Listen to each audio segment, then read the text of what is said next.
മോള് പറഞ്ഞില്ലേ ഇന്ന് രാത്രി ഏത് വിധത്തിലെങ്കിലും സൂര്യ സാറിനെ ഒരു നോക്ക് കണ്ടേ പറ്റൂന്ന്. നമ്മൾ അതിന് ശ്രമിക്കാൻ പോവാ. ഈ വീട്ടിൽ കാവല് കിടക്കുന്നത് പോലെ സൂര്യ സാറിന്റെ റൂമിന്റെ പുറത്ത് ഒരുത്തൻ കാവല് കിടക്കുന്നില്ലേ, അവനെ ഉറക്കണം മോളെ. വിജയ് സാറിനെയോ? പിന്നല്ലാതെ ആരാ മോളെ? കഴിഞ്ഞ ദിവസം നമ്മൾ അവിടെ പോയപ്പോ ഉരുണ്ടും മറിഞ്ഞും കിടന്നോണ്ടല്ലേ നമ്മുടെ കാര്യങ്ങൾ നടക്കാതെ പോയത്. ഇനി ഉരുളാനും മറിയാനും ഒന്നും നിൽക്കാതെ അങ്ങേരെ ഒറ്റ ഉറക്കം അങ്ങ് ഉറക്കണം. അങ്ങേര് നേരം വെളുക്കുന്നവരെ എണീക്കാൻ പാടില്ല മോളെ.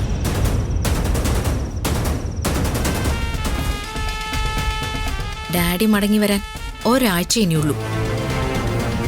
ആ ഒരാഴ്ചക്കുള്ളില് സൂര്യയുടെ മനസ്സിൽ നിന്നും അവളെ പടിയിറക്കണം.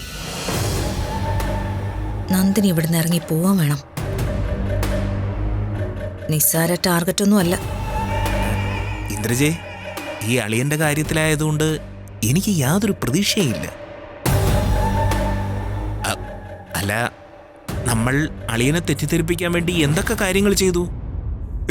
എന്നിട്ട് എന്തെങ്കിലും ഫലിച്ചിട്ടുണ്ടോ?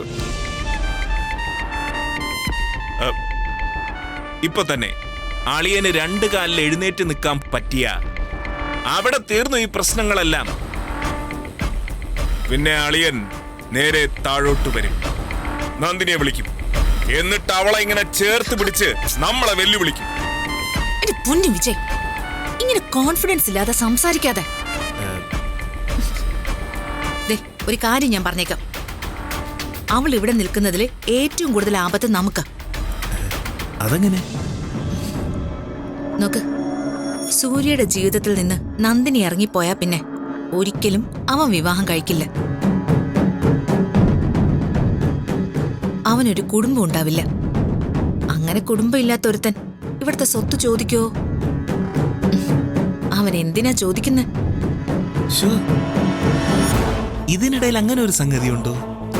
ആ, പിന്നെ ഒന്നും കാണാതെയാണോ അവൻ കുടിക്കുന്നെങ്കിൽ കുടിക്കട്ടെ, ബോധമില്ലാതെ നടക്കുന്നെങ്കിൽ നടക്കട്ടെ എന്ന് ഞാൻ കരുതുന്നു.